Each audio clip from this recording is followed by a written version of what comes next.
You know what's funny? I still can't tell you what's wrong. I'm haunted.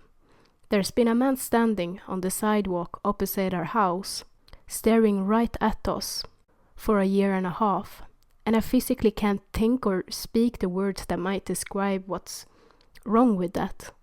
I'm screaming soundlessly at the edge of my thoughts, but I'm also drinking coffee at the kitchen sink to wake up for the day.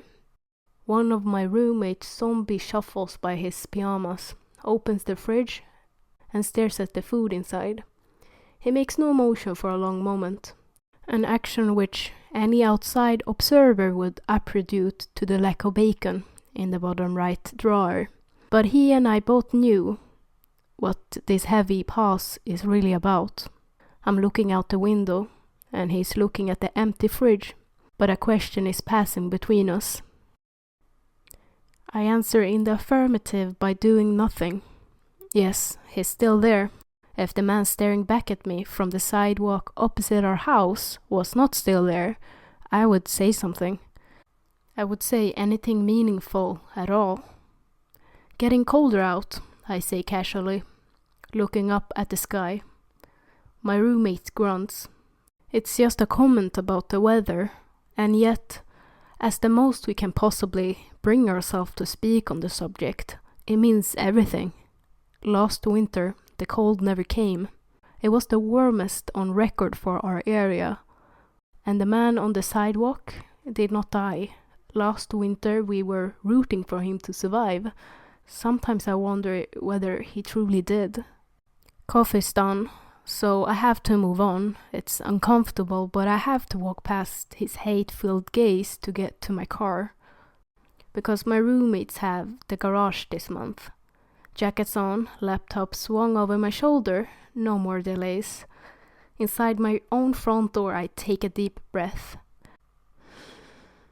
Breathe. Alright, here we go. I only have to cut across our lawn, but the restrained dash fills me with tension every single morning. As the bitter air strikes my face, I look anywhere except at the man across the street. The street is silent and empty. No car parks here, no children play here, and the lawns are wild. The neighbors seized upon any and every excuse to move away, and pretty soon we became the only populated house left. You'd think our rent would go down, but no, of course not. The worst part of the 15-second walk to my car is that it brings me closer to him. I can feel the heat of his hatred on my skin, and it flares as I grow near. Pretending to be at ease, I look at the ground, then at my car door, and slip in with a sigh of relief. Except I'm not relieved. I'm ever so slightly crying. I'm ostensibly an adult, but I'm sitting in my car and staring forward with misty eyes. For no reason that I can put into words. The heat comes right through the window.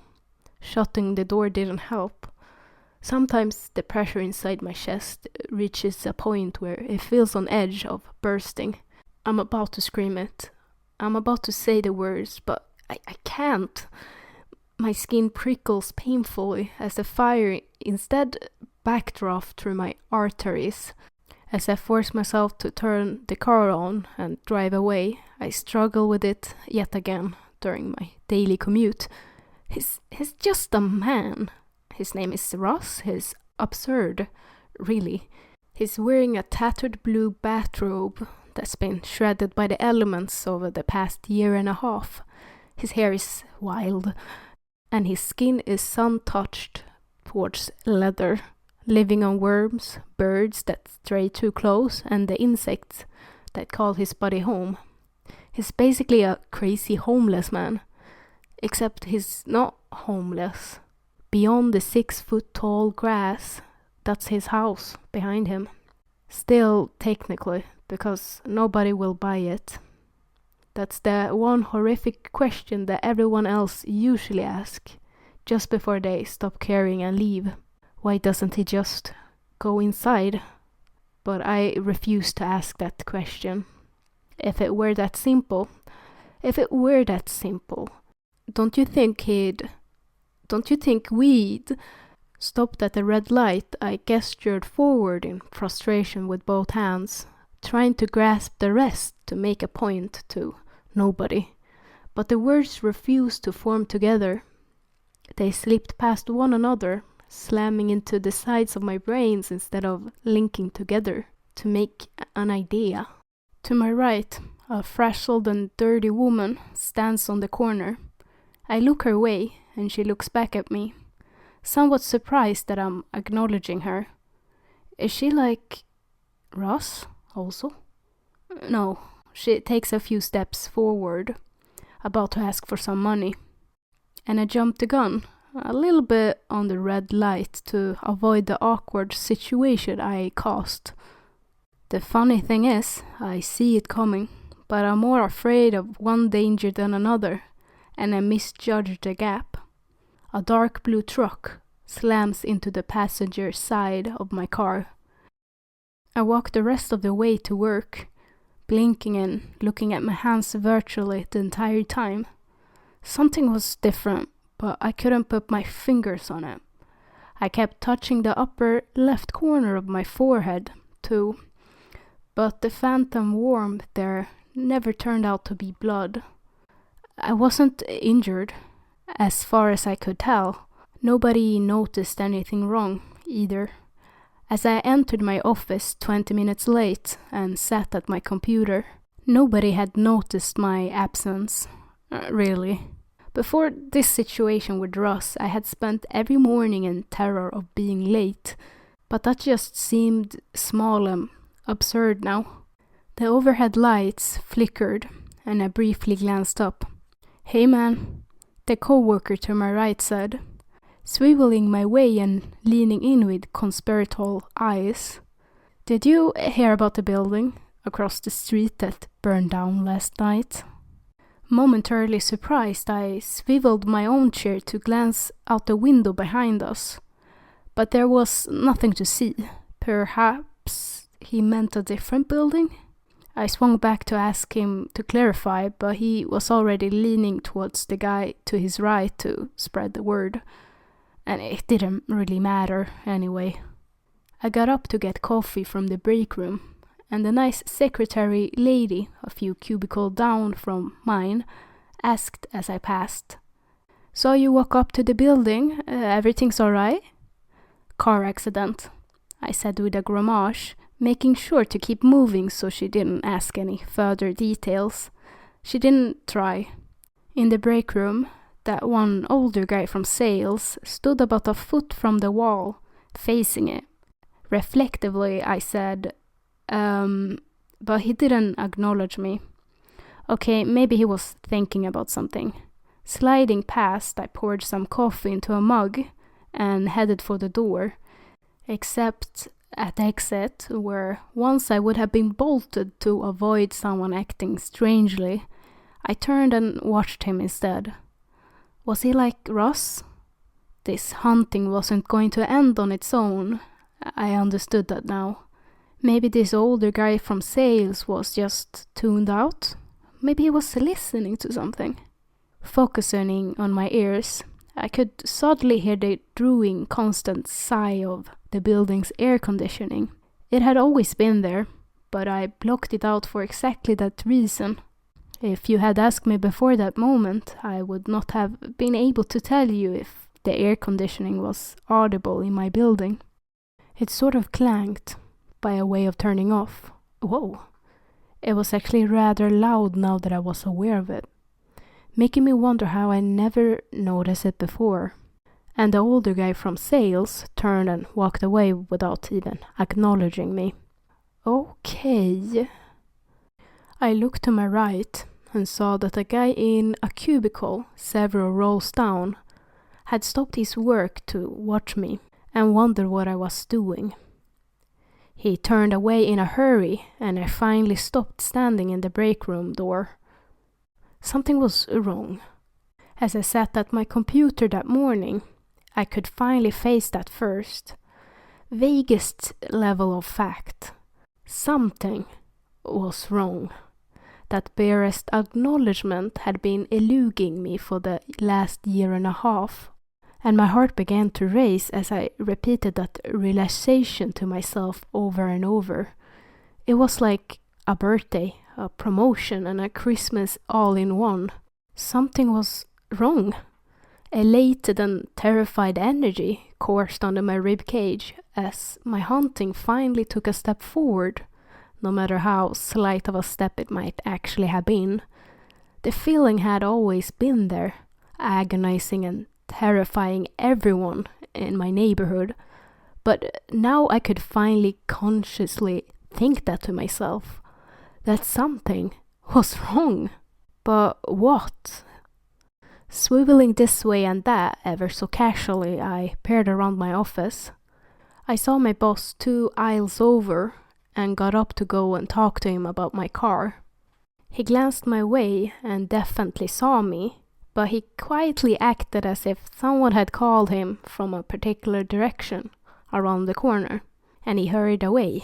His body language made it clear that the nice secretary lady had told him about my accident, and he didn't want to endure the awkwardness of having to reject my request for an advance on my paycheck to get my car fixed.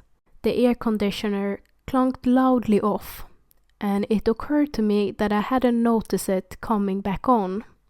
Something was wrong. Something was wrong. The older guy from sales had been staring at the wall, but all of these people were just staring at their desktops. Because of the principle of mutually assured destruction, I had always avoided looking at their monitors, so they would not look at mine. But now I dared the boundary of rude by surreptitiously peeking over 6 shoulders. Facebook, Reddit, Minesweeper, Facebook. A blank Word document. I touched the warmth at the upper left corner of my forehead, but nothing was there. Agitated by something I couldn't express in words, I began to wander towards the front door. On the way, I heard someone to my right say to a coworker, "Hey, did you hear that building across the street burned down last night?" That coworker's response, "Whoa, that's crazy. Was anyone hurt?" I narrowed my eyes and picked up the pace, pushing right through the front doors into the open winter air without a jacket. To the left, normal. To the right, normal.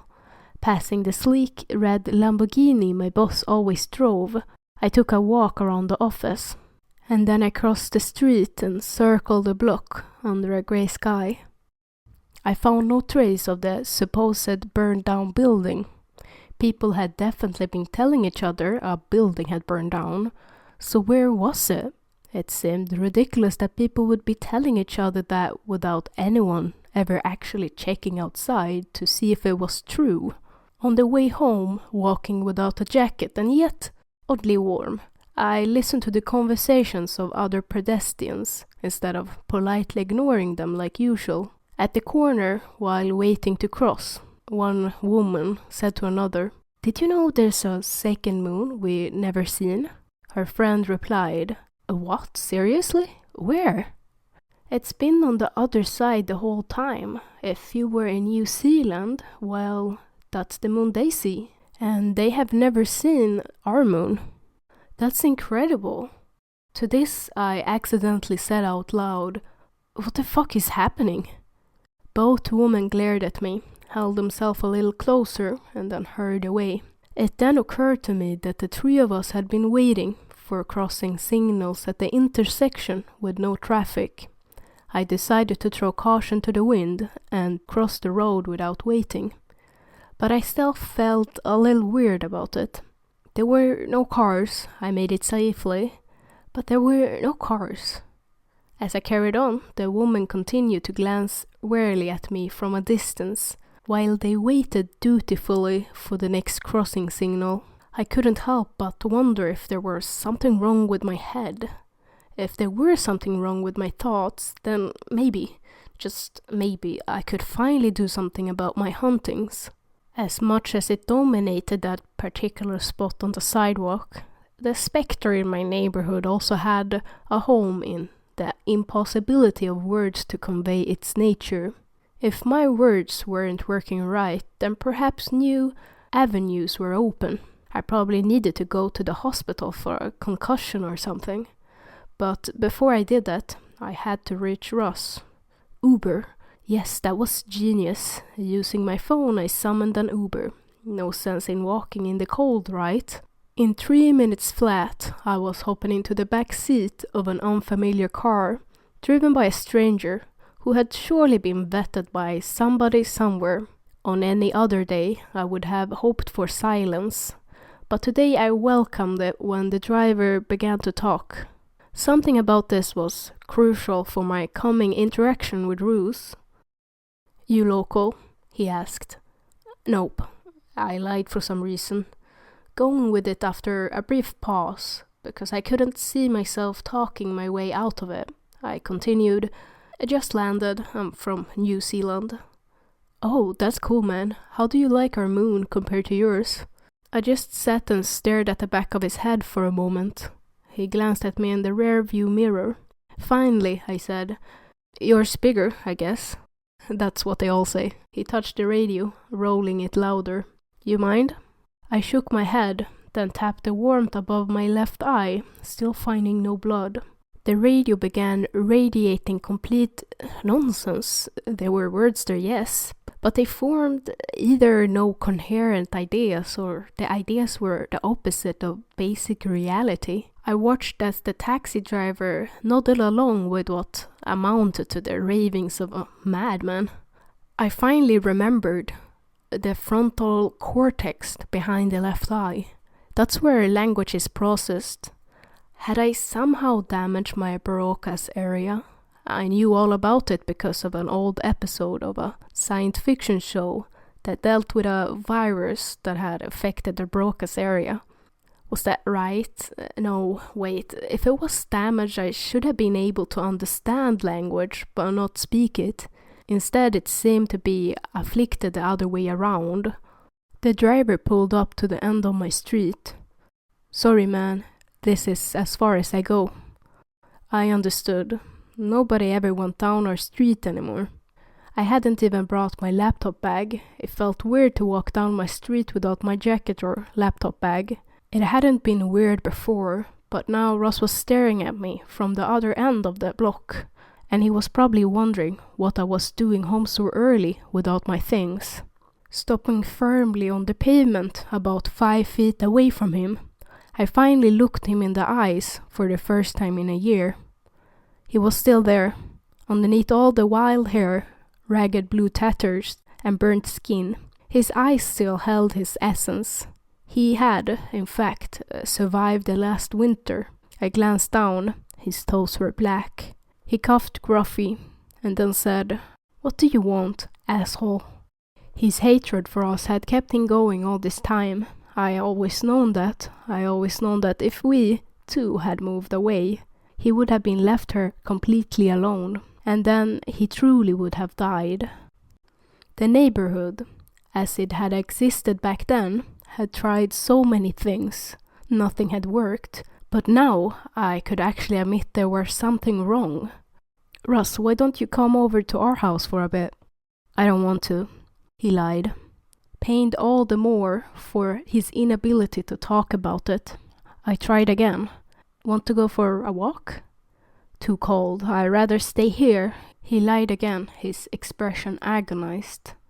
I moved forward, intent on pushing him from his spot. About 2 feet away, I changed my mind. After all, he's been there so long, it would probably have damaged him somehow to move him. Stepping back to 5 feet away, I clenched my fist. Nothing had changed. He glared more intensely at me. "Stop it." I moved forward, intent on pulling him from his spot. About 2 feet away, I changed my mind. What would our neighborhood be without him standing there? Without him there, everything would change, and who knows how things would look. All sorts of horrible people might move into these empty houses. Stepping back to 5 feet away, I grimaced and turned back around to face him. He was furious now. "What the hell is wrong with you? Stop it." I still felt oddly warm. I was still full of pressure. I wanted to explode, to scream, to lay down into a ball and cry. Everything was off. The world was insane, and I couldn't put this goddamn problem into words. So I offered the only true step I've made. For the first time, somebody asked him, "Ross, is something wrong?" He stared at me then, but not with the hate that had so colored our last year. "What? How did you..." He opened his mouth wider for a moment, but no sounds followed. Then he said, "Ask me again." I was glad to ask again. "Ross, is something wrong?" His jaws shuddered as he shrugged. I nodded and made an encouraging motion with my hands. "Yeah." He made the first syllable, and then caught on, triumphantly, to a successful tactic. Letting that syllable go, he made a separate one. S. He deflated like a balloon after releasing those 2 syllables, as if the effort had cost him all his willpower for the moment. Barely audible, he shook, laughing and crying with alternating intensity. I tried to approach, but I changed my mind about 2 feet away again. No, only 1.5 feet this time. You know what's funny? I still can't tell you what's wrong. I am haunted. There had been a man standing on the sidewalk opposite our house, staring right at us for 1.5 years. And I can't physically think or speak the words that might describe what's wrong with that. I'm also drinking coffee at the kitchen sink to wake up for my day. One of my roommates, Shombi, shuffles by in his pajamas, opens the fridge and stares at the food inside. He makes no motion for a long moment, an action which any outside observer would attribute to the lack of sausage in the bottom left drawer. But he and I both know what his heavy pause is really about. I'm looking out the window, and he's looking at the empty fridge, but a question is passing between us. To answer that question, I wave. From across the street, Ross waves back. I look over at my roommate. He frowns angrily at me in return, because I know the earth only has 1 moon, but he goes about his business for a lack of an ability to sway me otherwise. There's only 1 moon in the sky, and I am going to save Ross someday, and there is nothing anyone can do to stop me. So, what do you think about the story? I personally think it's a bit odd, but I think that's why I kinda like it, in a way. Like in a good way. Anyhow, thank you for watching. If you liked the video, consider liking the video. And if you want to see more of this content, subscribe. Or click the screen, there's probably something up there.